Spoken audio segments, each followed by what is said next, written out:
வரலாறு தெரியாம ஒருத்தன் வந்துட்டு அவன் தான் உன்னை படிக்க வச்சான்னு சொல்றானாக்கா அவன் யாருன்னு நீங்க கேள்வி கேட்கணுமா இல்லையா? அதுக்கு முன்னாடி படிச்சுட்டு இருந்தோமே, எப்படி படிச்சுட்டு இருந்தோம் நீங்க கேள்வி கேட்கணும். இடைப்பட்ட காலங்களில் படிக்கலையே 2000. அது ஏன் இப்ப அறிஞர் அண்ணா யார் படிக்க வச்சாரு? பெரியார் தான் படிக்க வச்சாரா? பெரியார் 3வது வரைக்கும் படிச்சாரு. யார் படிக்க வச்சா? கருணாநிதி படிச்சுட்டு வந்தாரு. யார் படிக்க வச்சா? யார் படிக்க வச்சா சொல்லுங்க. பெரியார் தான் வந்து படிக்க வச்சாரா?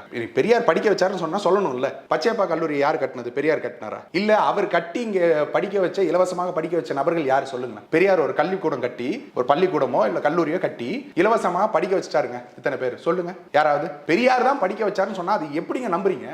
என்ன காமராஜர் படிக்க வச்சாருன்னு சொன்னா அவர் ஆட்சி அதிகாரத்தில் உட்கார்ந்திருந்தார். அவருக்கு உண்டான அதிகாரத்தை பயன்படுத்தி அவர் படிக்க வச்சார். இப்ப காமராஜர் படிக்க வச்சாரு நீங்க சொன்னீங்கன்னா இவங்க ஓடி வந்து என்ன தெரியுமா சொல்லுவாங்க? காமராஜருக்கு அதை சொல்லி கொடுத்ததே பெரியார் தான் அப்படிமே. சரிங்க, கலைஞர் வந்துட்டு திறந்து விட்டாரு, அதுக்கு யாரு சொல்லி கொடுத்தா அப்படின்னு? அது பெரியார் இல்லைங்க, கலைஞர் சுயமாக சிந்திச்சார் அப்படிமே. புரியுதுங்களா? ஏன்னா தமிழன்கிற ஒருத்தனுக்கு எப்பயுமே தனிப்பட்ட அறிவு இருந்துச்சுங்கிறத ஒத்துக்கொள்ளக்கூடாது அப்படிங்கிறதுல இவர்களுக்கு உண்டான ஒரு விஷயம் இருக்கு.